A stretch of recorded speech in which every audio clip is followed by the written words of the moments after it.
Hai teman-teman, perkenalkan nama saya Justina Christine Hanbay.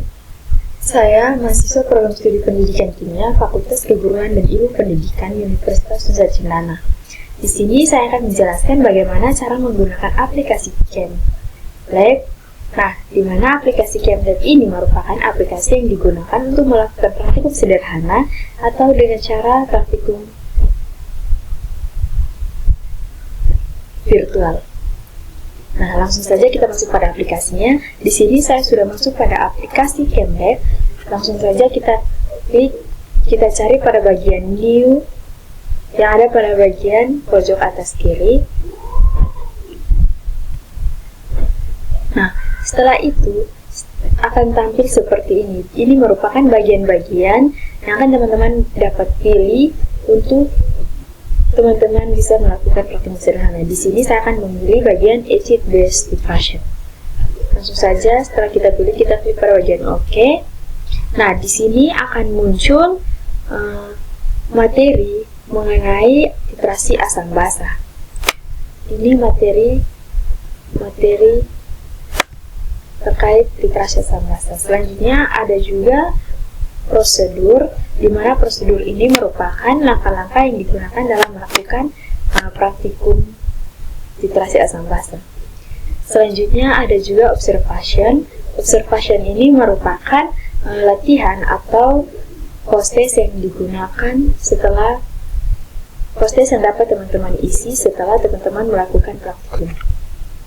Nah, di sini langsung saja kita masuk pada prosedurnya. Nah, langsung saja kita lakukan prosedur yang pertama atau langkah yang pertama, yaitu disuruh kita untuk menyiapkan 100 ml Erlenmeyer dengan diisi sebanyak 35 ml HCl 2 molar. Nah, teman-teman bisa langsung klik kanan, lalu teman-teman klik pada bagian Erlenmeyer Flash, dan teman-teman pilih ukuran Erlenmeyer yang teman-teman butuhkan. Di sini saya butuhkan 100 ml. Atau bisa juga teman-teman pilih pada bagian tools yang ada pada bagian atas ini. Dan juga cara ketiga, teman-teman bisa juga langsung klik pada bagian equipment dan teman-teman pilih pada bagian Erlenmeyer Flex dan teman-teman pilih ukurannya. Nah, setelah itu kita kembali pada langkah pertama, yaitu kita masukkan 35 ml HCl 2 molar. Langsung saja kita klik pada bagian Erlenmeyer, lalu kita klik kanan dan kita pilih bagian chemicals. Nah, di sini akan ditampilkan beberapa bahan yang digunakan dalam praktikum ini. Di sini saya akan gunakan bahannya itu HCl. Nah, dengan volumenya itu 35 ml. Setelah itu teman-teman bisa klik bagian OK. Nah, di sini Erlenmeyer-nya sudah diisi dengan larutan HCl sebanyak 35 ml. Atau bisa juga teman-teman klik pada bagian chemicals dan klik pada all chemicals, lalu teman-teman pilih larutan yang dibutuhkan atau yang akan digunakan. Nah, setelah itu kita masuk pada langkah yang kedua, yaitu ditambahkan 2 tetes indikator penaftalen. Selanjutnya kita masuk pada bagian langkah yang kedua, yaitu di mana kita disuruh untuk menambahkan 2 tetes indikator penaftalen. Nah, di sini langsung saja kita klik pada bagian Erlenmeyer, lalu kita klik pada bagian cari bagian indikator. Nah, di sini akan muncul seperti ini. Lalu teman-teman klik pada bagian atas, bagian samping kolom, tapi bagian atas kita klik pada bagian sampai mencapai 2. Nah, setelah itu kita klik bagian OK. Nah, di sini Erlenmeyer ini telah terisi juga dengan 2 tetes indikator penaftalen. Nah, setelah itu pada langkah yang ketiga, teman-teman diminta untuk mengaktifkan pH meternya. Di sini kita langsung saja klik bagian kanan, lalu teman-teman pilih bagian pH meter. Nah, maka akan muncul pH meternya di sini. Nah, atau bisa juga teman-teman pilih bagian prosedur, lalu teman-teman pilih bagian equipment, lalu teman-teman pilih bagian pH meter, maka akan muncul pH meternya di bagian bawah Erlenmeyer. Nah, setelah itu, pada langkah yang keempat, teman-teman diminta untuk mengaktifkan collection of titration data. Nah, teman-teman bisa klik pada bagian kiri, bagian kanan, setelah itu teman-teman klik pada bagian collect titration data. Nah, setelah itu, teman-teman melanjutkan langkah kelima, yaitu aktifkan view titration data. Di sini teman-teman bisa lakukan dengan menggunakan klik kanan, lalu teman-teman klik pada bagian view titration data. Nah, setelah itu akan muncul seperti ini. Nah, pada bagian yang kosong ini akan ditempati oleh grafik dari titrasi.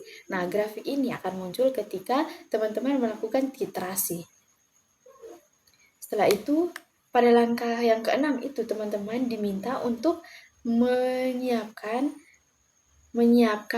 burette yang diisi dengan larutan NaOH sebanyak 50 ml. Itu langsung saja kita siapkan burette-nya. Bisa teman-teman klik pada bagian kanan, lalu teman-teman pilih pada bagian burette. Nah, teman-teman bisa pilih ukuran burette yang akan teman-teman gunakan. Di sini saya akan menggunakan burette dengan ukuran 50 ml. Setelah itu kita sesuaikan burette-nya pada bagian Erlenmeyer.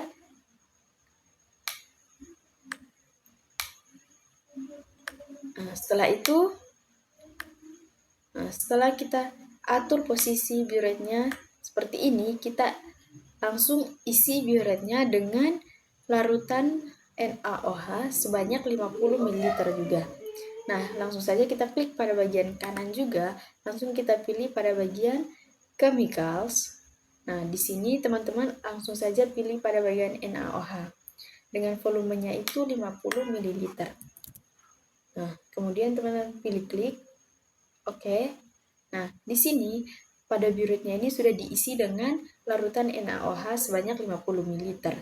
Setelah itu, teman-teman langsung saja memulai titrasinya. Teman-teman bisa klik pada bagian ini untuk melakukan titrasi. Nah, teman-teman bisa lihat di sini volumenya sudah berkurang ya. Dan teman-teman juga bisa lihat pada bagian kolom yang kosong tadi, ini diagram pH dari titrasinya sudah ada dan diagramnya sedang berjalan. Langsung saja kita percepat titrasinya agar mendapatkan hasilnya.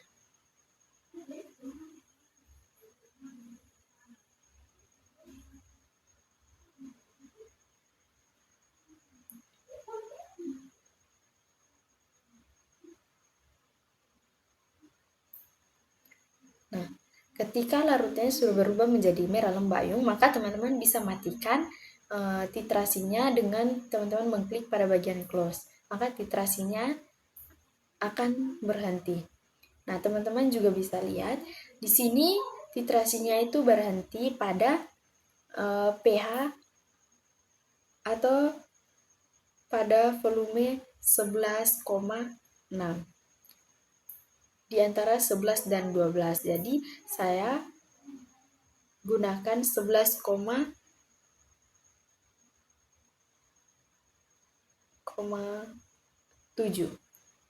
Nah, di sini teman-teman juga bisa mengisi pada bagian ini. Nah, pada start volume ini merupakan teman-teman bisa isi dengan volume awal pada saat sebelum titrasi, yaitu volume awalnya itu 50. Nah, setelah itu teman-teman pindah lagi ke bagian bawahnya untuk mengisi kolom yang kosong pada bagian bawahnya, itu end vol atau volume akhirnya, yaitu pada 11,7. Oke. Nah, setelah kita melakukan ini, karena kita telah menyelesaikan langkah-langkah atau prosedur dalam kita melakukan praktikum, maka praktikum kita telah selesai. Maka kita akan masuk pada bagian observation atau latihan. Nah, di sini teman-teman dapat mengisi soal-soal ini, di mana pada bagian pertama ini diminta teman-teman untuk mengisi volume awal volume awal volume awal yang dibutuhkan untuk melakukan titrasi. Volume awalnya itu tadi 50 ml, sedangkan volume akhirnya itu tadi volume akhirnya tadi 11,7 dan ini merupakan total volume yang digunakan, yaitu 13,30.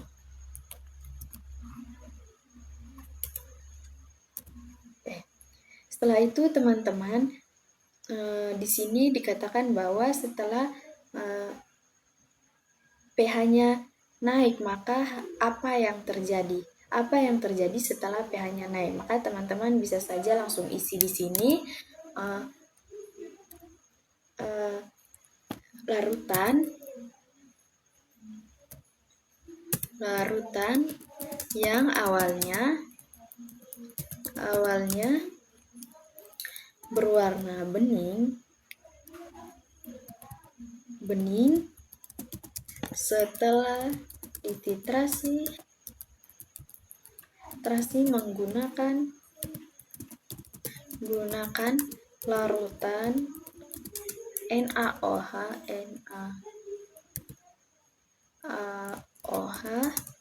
larutannya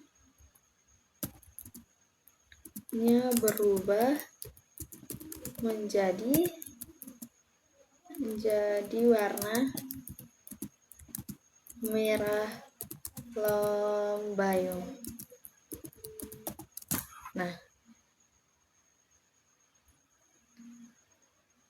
Nah, teman-teman bisa lihat ini hasil dari saya melakukan praktikum sederhana ini. Mungkin praktikum sederhana ini dapat teman-teman mengerti, dan sekian yang dapat saya jelaskan. Terima kasih.